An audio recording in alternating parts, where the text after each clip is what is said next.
You asked very good questions, and I'm happy, and I really enjoyed this interview, like I enjoyed the one before.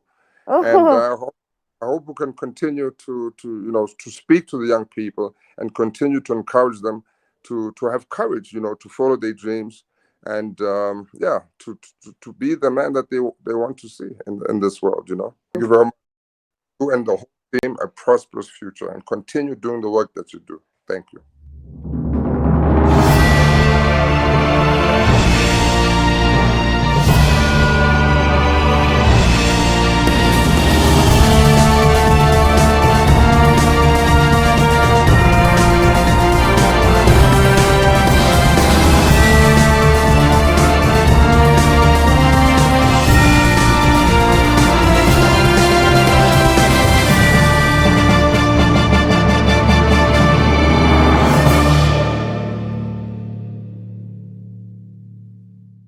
hello and welcome to WGF iTalks. Today we have Ndaba Mandela with us. I'm honored to speak with Ndaba a second time under our IP WGF iTalks with Ndaba Mandela. For the viewers, we will share the link for our first conversation in the descriptions, please. Ndaba Mandela is a world-renowned name. He is an author, mentor, spokesperson, entrepreneur, political consultant, and the grandson of Nelson Mandela. Ndaba has been working committedly towards helping youth understand and unleash their limitless power to change the world for better. He's also helping the youth understand the values and spirit of Nelson Mandela, so they're able to drive their thoughts and lives in the right direction and contribute towards creating a better world. We will explore Ndaba's various initiatives, his deeply moving and highly impactful and rewarding thoughts and philosophies, and the promises he holds in his heart for himself and countless others out there in the world, all through a session of questions and answers. Hello, Ndaba. How are you? I'm good. How are you? Very fine. Thank you so much. So Good to see you again. yeah, it's great to see you actually. Let's start with the questions straight, please. I would try to paint a canvas for our viewers with several bright and inspiring colors of your highly impactful and highly inspirational life. You never know. Someone in some corner of the world may be waiting for a single ray of hope and inspiration to turn around or transform his or her life, and this interview may serve its purpose. We believe that if we are able to improve even one human being's life, our purpose is served. If we are able to improve more lives, then God has chosen us for a greater purpose. Our viewers seek inspiration from personal challenges and triumphs too. So I would also slightly touch upon your personal life and future aspiration. Let's start with the first question. Nelson Mandela won the Nobel Prize for Peace in 1993 for his work for the peaceful termination of the apartheid regime and for laying the foundations for a new democratic South Africa. He remains Africa's greatest freedom symbol. You have launched the Mandela Leadership Program, 100 Mandelas. What is the 100 Mandelas program? What are its goals and objectives? Well, the 100 Mandelas program seeks to find the next generation of leaders that will take us beyond nation states, but take us in a world where we recognize each other as humanity living in a global world. The one biggest issue that we have in this world right now is that we do not have any good leaders. If I had to ask you today, if you look at all the presidents around the world, how many presidents would you say are good presidents? One, two, three. Today, as we are in today's world, 21st of April, how many good presidents do we have? And you know what?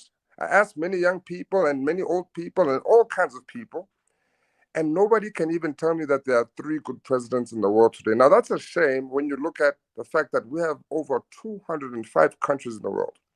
And so, what I'm trying to do with the 100 Mandelas is to make young people understand that nothing is going to change in this world unless they themselves enter the realm of public service and civic service.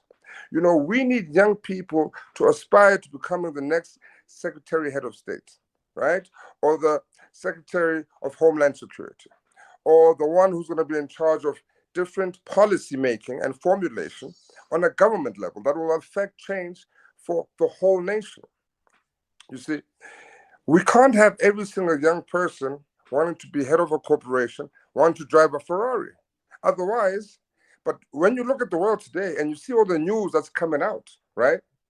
There's corruption and the scandal. When you look at the governments, it's corruption and more scandal. So young people actually do not want to go into that realm, but actually, I want to inspire young people to say, listen, Nelson Mandela, at the age of 6 years old, when he went to school for the first time, he wore his father's pants and he had no shoes on. He was wearing bare feet. And he rose to become one of the greatest leaders in the world. And today, young people, we have tablets, we have internet, we have Google, we have gadgets, we have technology, we have science. So there's nothing that stops us from actually becoming the greatest leaders, not of tomorrow, but of today, you see.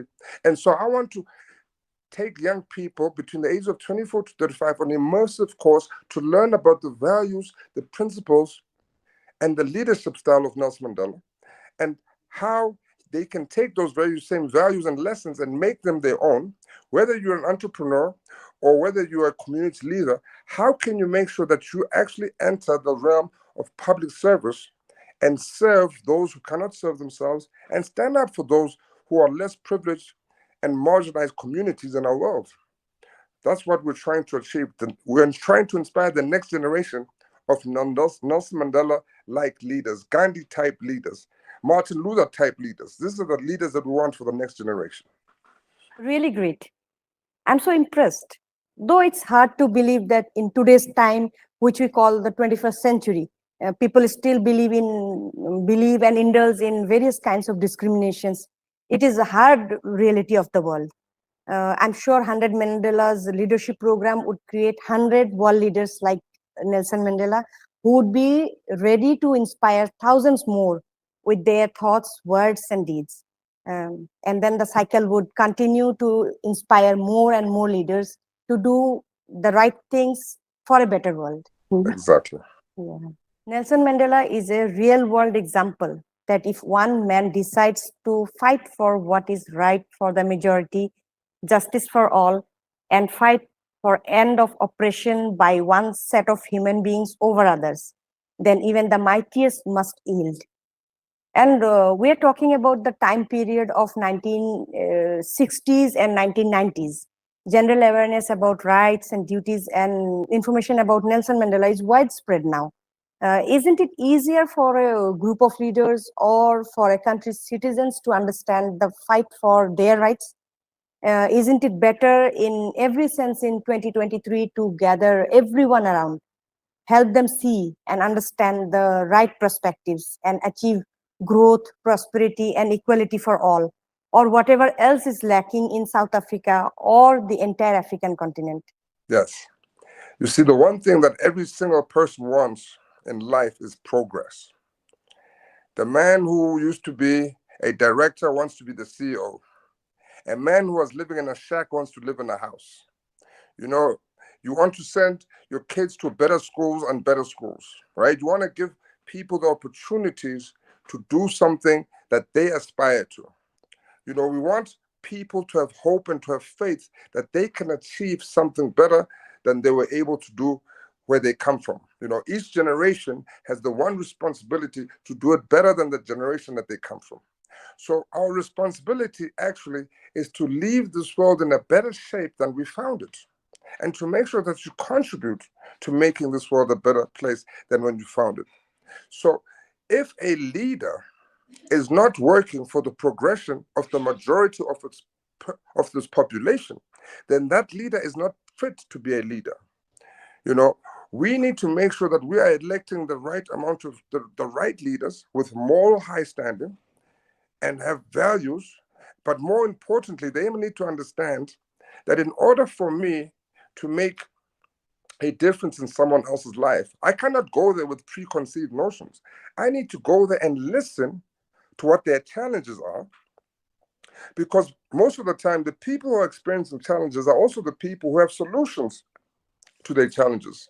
So when you go and listen, firstly, and you understand, then you'll be in a more powerful position to help those people overcome those challenges, because now you've been building the solution together. Not that Jesus is coming to save us. No, work with the people to know what the people's challenges are, and therefore you can come up with the solutions together.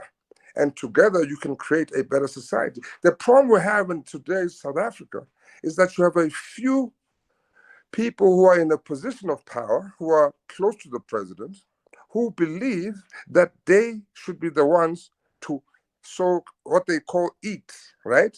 Everybody has to eat because food is the basic thing that humanity needs: food, shelter, medical care, right? That is a basic need that every human being. But now, when you have people who believe that they deserve better than others, that is when you have a problem in society. And that's what we're seeing in South Africa today. That is why leadership becomes so critical. And that is why I'm spending most of my time in making sure that the next generation of leaders are conscious and understand that they are there to serve, not to be number one. A leader is not about being number one or being about being the best. A leader is about serving others. And that's the type of leaders that we want. And we don't have these kind of leaders today. So we need to change and inspire the young people to see. Look at John F. Kennedy, right? Look at Marcus Garvey. Huh? There are so many people who are great examples, men and women who have fought. And I think today we're beginning to forget about these heroes that we had. And so it's our duty to remind our young people that there are no real barriers to us achieving our success. It's really about us understanding what is important in this world. And that is making sure that we help other people so that we can slowly but surely eliminate the challenges that we have. You're absolutely right. I personally understand that fundamentally all of us are fighting our own one man or one woman battle in life. Only when we have done something worthwhile that people start noticing us. And even then, mobilizing resources together is an immensely difficult task. Till then, all of us are fighting our own individual battles. Though it is definitely easier in 2023 to gather everyone around, keeping them together till the collective goals are achieved is quite difficult. I completely understand your point of view. And I'm sure sooner than later, things would turn around. We are the same age, and I want to see you grow and lead the world. Thank you. Thank you very much. That's very kind of you. Yeah. The youth of Africa holds tremendous possibilities to enhance the endless opportunities of Africa. They must understand the greatness of Africa and the legacy it holds in its bosom. While Africa has given to the world the largest desert, it has also given the longest river. While it has given to the world the biggest animal of today, the African elephant, it has also given the fastest animals, the cheetahs and the gazelles. What I mean to point out by these examples is the greatness of Africa since time immemorial. A great people of the past, a great land, can regain their magnificent glory if they unite as a force and work for it gradually yet consistently. How can this great power of youth be focused and harnessed? How can the youth be inspired and guided towards a common goal? You know, we are here in this world. We have just come out of COVID. COVID was a disease that ravaged every single nation in the world. And we had to, you know, even though we had to stay apart, we had to stay in constant communication of what was the way in which to protect yourself. Do we wear a mask? Don't wear a mask? Are we getting vaccinated? Are we not getting vaccinated? So communication is obviously very important. Us coming together to speak about our issues on the one platform so that we can be able to understand what each other is saying is very important. Um, so what we need is solidarity. We have lost the solidarity that we once had when we had the Pan-Africanist movements across Africa, when it was the liberation movements that took place across Africa. You know, when you go to a country like Tanzania, Tanzania under Julius Nyerere was a country that basically housed all the liberation parties. So the ANC, the African National Congress from South Africa, was there. The ZANU-PF from Zimbabwe was there. You know, you go to the APLA of Angola, they were there. You know, all the liberation movements had a home in one country of Tanzania. because they were all supporting each other. And also, South Africa would have not been able to win against apartheid had it not been for the support of, of countries like Ethiopia, Algeria, Zimbabwe, Mozambique. And I can mention literally the whole sub-Saharan Africa. They were helping us with passports, with training in military, right? With resources to get on with our struggle. And today, to see young people talk about xenophobia and trying to kick out our brothers and sisters who are here and not understand, or maybe they have forgotten how we want this freedom. So, if we as Africans need to understand our history and understand where we come from in order for us to know where we're going, we say, divided we fall, united we stand. The unity and solidarity are the key things that we need to understand, that we are more powerful together than we can ever be working in silos. And we need to, as young people, work together and stop. Yes, there's good competition, but there's also bad competition that exists, right? And so we as young people in our own journeys to trying to achieve success, we need to understand that it doesn't take away from you if you help someone else in their journey to achieving success. Because ultimately, we're all moving towards creating a more unified world, but a better world. And that is only going to happen if we are talking openly, honestly, about the challenges that we face in order for us to really, be honest about our fears, our challenges, but more importantly, our hopes and our dreams. What a beautiful answer. Thank you. I absolutely believe in you. There's no doubt that the collective youth hold the greatest power in the world. Leaders like you can offer them a direction. And I feel our time is the best time, for bringing permanent changes in the world. As about two generations earlier, and of course before that, limited technological advances and awareness restrain people in achieving goals at global levels and as quickly as needed to create a meaningful difference. Today, the speed with which information can be spread using the latest technology would help a large number of people understand and work for a cause. And I feel our time is the best for bringing permanent changes in the world, because the way and with the speed the technology is advancing, and the way it is opening possibilities of its use in both good and bad manners, we don't know what is going to happen in the future. It might be good, and I pray that it is good. But if it is not, it will be a disaster. What, according to you, should be the main focus of Africa to make it one giant mammoth of unity, prosperity, and equality? Is it education? Is it economic independence? Is it technological development?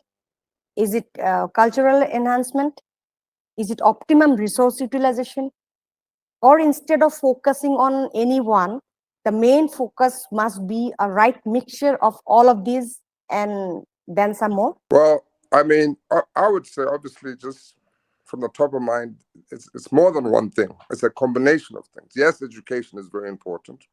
Yes, unity is probably one of the most underlying factors that brings us together.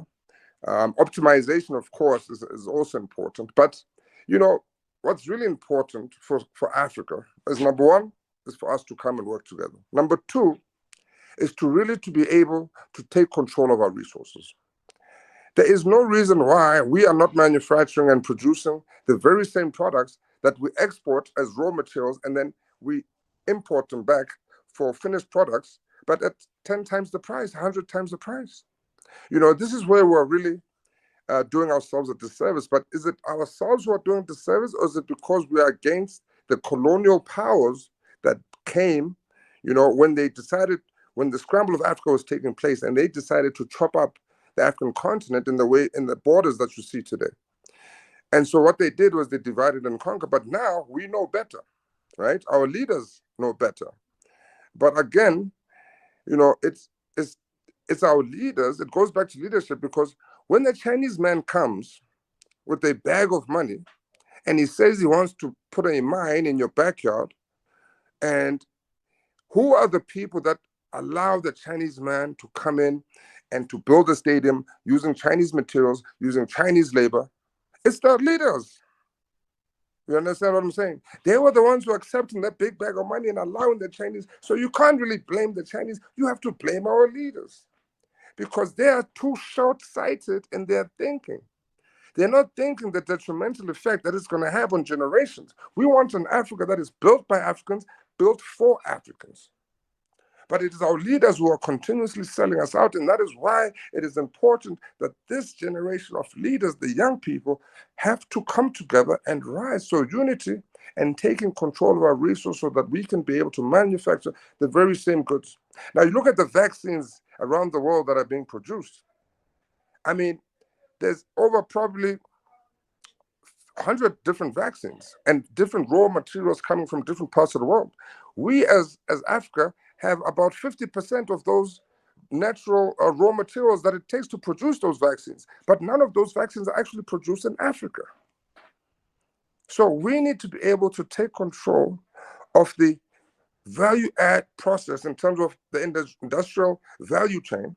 But we're only going to be able to do that when we come together. So we say the rubber guys, those are the guys in Cote d'Ivoire. The cocoa guys, those are the guys in East Africa. The guys who want the timber, those are the guys in South Africa. The guys with the financial, those are the guys from Nigeria. And then when we come together and we optimize, like you said, this is how we as Africans will be able to begin to prosper through unity and through control of our resources. Right. Africa holds a huge potential in its heart. It should take the lead in bringing changes. Education and technology are definitely important.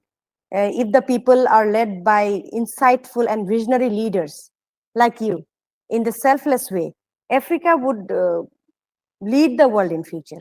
You had shared with me during one of our conversations that in association with Miss Bernice King, daughter of civil rights leader Martin Luther King Jr., and Miss Ilyasa Shabazz, daughter of the human rights activist Malcolm X, you wish to launch a youth leadership program.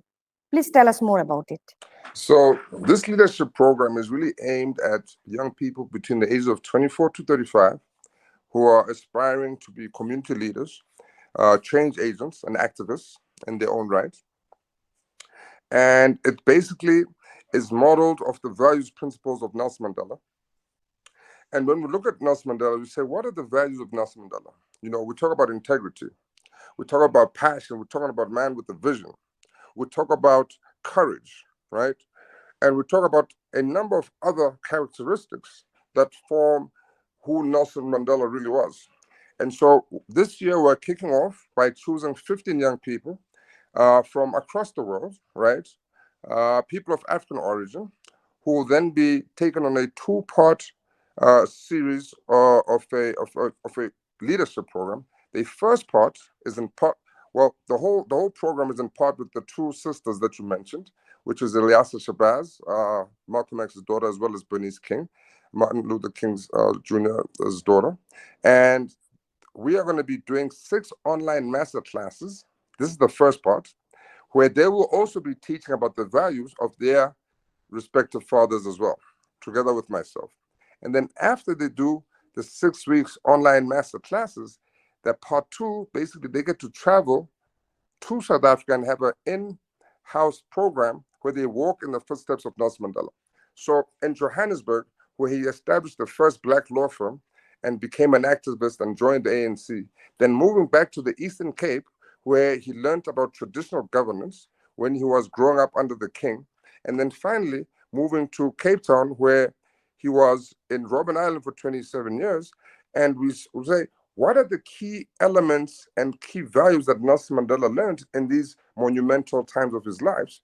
And how do we then use them in our own businesses and in our own communities to move in the same way as Nelson Mandela? And of course, this is in partnership with American Express. This is also in partnership with the University of Port Elizabeth, who are going to be drawing up our curriculum, working with Professor Margaret. And we are very, very proud to be launching this We're going to be announcing this program actually in July during Mandela Month. Mandela Day is on the 18th of July. Wow. The youth must understand both the philosophies and sacrifices of Martin Luther King Jr. and Malcolm X. It's good that children and grandchildren are trying to keep their legacies alive and working towards elimination of discrimination and inequalities. Um, Combined forces would yield results sooner. I offer my best wishes. Yeah. Thank you. You have repeatedly stressed on the importance and power of communication within communities. If we all have meaningful discussions and understand our mutual challenges, we can together find solutions to even the most difficult problems. You have said earlier that it is in our hands to work together to make a better world. However, the most difficult challenge appears to be, understanding our mutual challenges, coming together, and then working together for common goals. What, according to you, can bring communities together? What can bring Africans together? What can bring Africans, Indians, Americans, and others together? What can bring Black and white together? Well, I think we have to think about the kind of world we want our children to grow up in. I have a 12-year-old son and a 9-year-old daughter.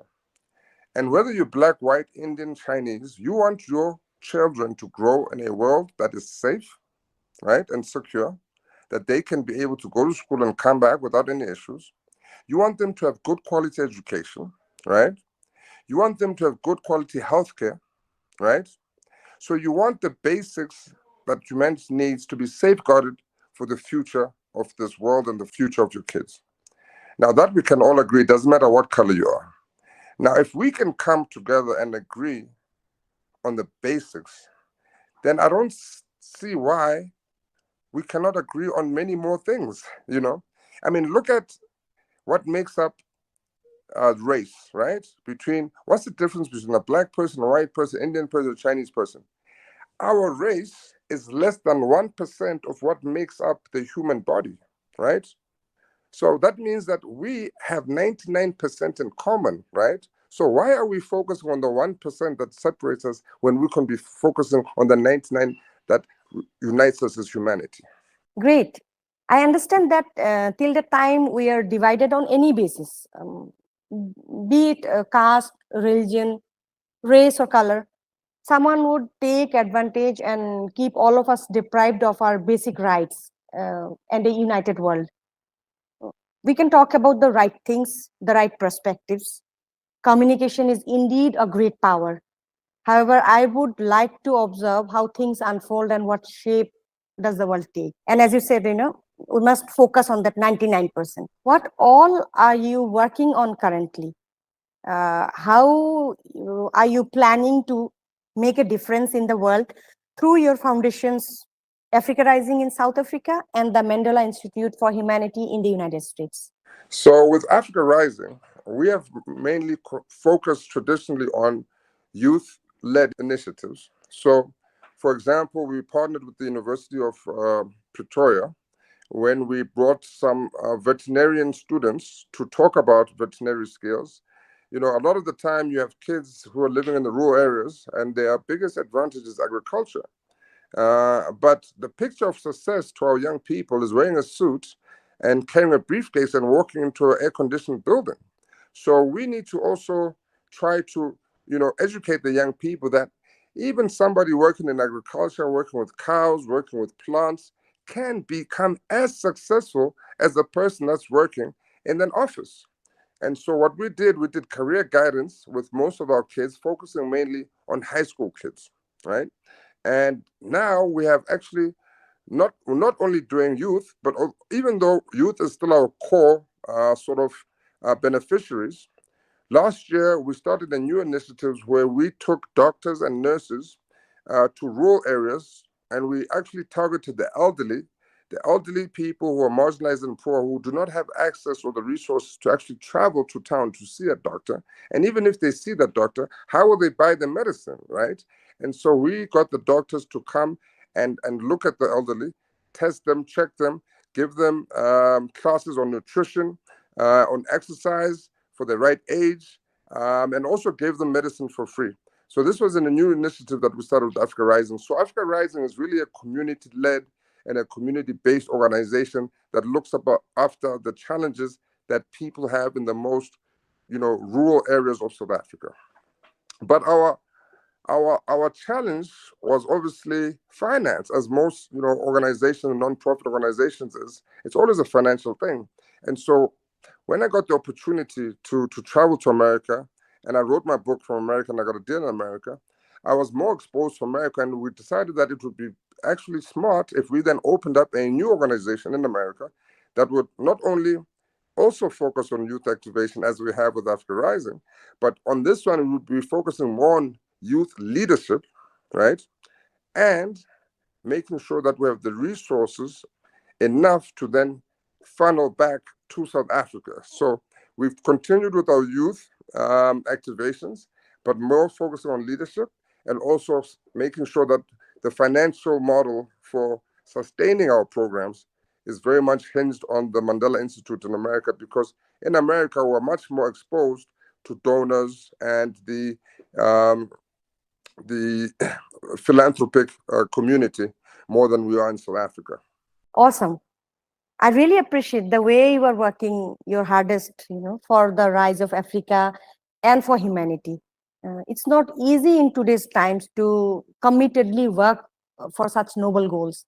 People prefer to run after materialism and other worldly possessions and fake notions of success, learning quite late in lives the importance of lost time and lost opportunities.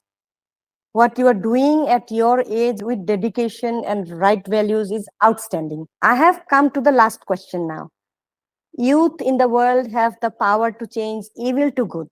Old people have the wisdom to direct and drive the power of youth. Please share your message for youth and old people. There are weak and strong people in the world in various senses. Weak know where to make the effort, and strong are capable of making successful efforts. Please share your message for weak and strong people. So the message I have for young people and old people alike is that I want to say, I believe in something greater than myself. I believe there's a higher power that lives outside of myself, outside of this world, in a spiritual realm. Maybe it was ancestors, maybe it's God, maybe it's Allah, maybe it's you know um, a higher power. And I talk to this higher power whenever I'm in a time of trouble, whenever I'm in a time of not sure which way to go, which choice to make.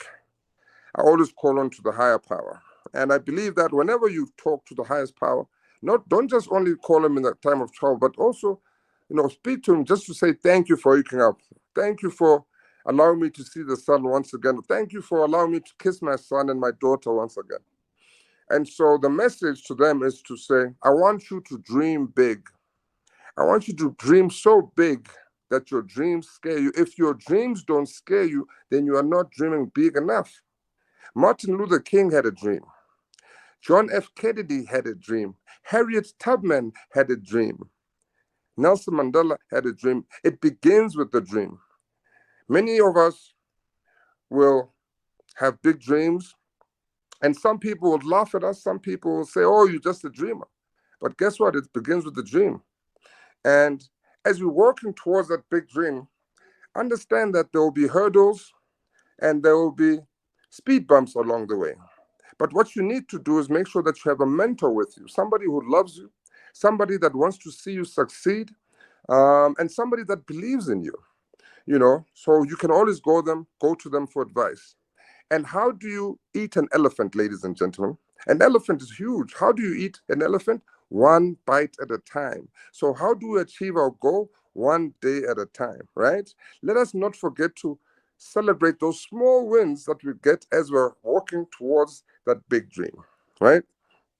And I want to say there's a verse that comes from the Bible. I am a Christian. I want to share this message with both young and old people. It says, be strong and courageous. Do not be afraid. Do not be discouraged. For the Lord your God will be with you wherever you go. Absolutely. You are a man of great wisdom. at a very young age. More and more youth from all over the world must listen to you and imbibe your thoughts and philosophies in their lives. I feel that a lot many of us die or stop pushing ourselves for what we believe in, with still undiscovered and unplayed music in our lives. You and others like you can help them choose a direction and understand their purpose in the world. Thank you very Thank much you. for this interview. Thank you. Yeah, Thank I you very feel, much. yeah, yes. I feel I have learned several more things after talking to you, and I have clarified a few more of my perspectives. You have thrown light on so many important issues which we face on a daily basis, but in our various pressures of life, we conveniently choose to ignore them. Thank you for this conversation. It was a great experience talking to you. Personally, I and the entire team of World Growth Forums wish you best in life. I'm sure your way of life, your various initiatives and endeavors, and your passion to transform the world for better, for good, would go a long way in inspiring a large part of the world. Thank you very much. You and the whole team a prosperous future, and continue doing the work that you do. Thank you. Thank you very much for talking to World Growth Forums. Good day to you. Bye-bye.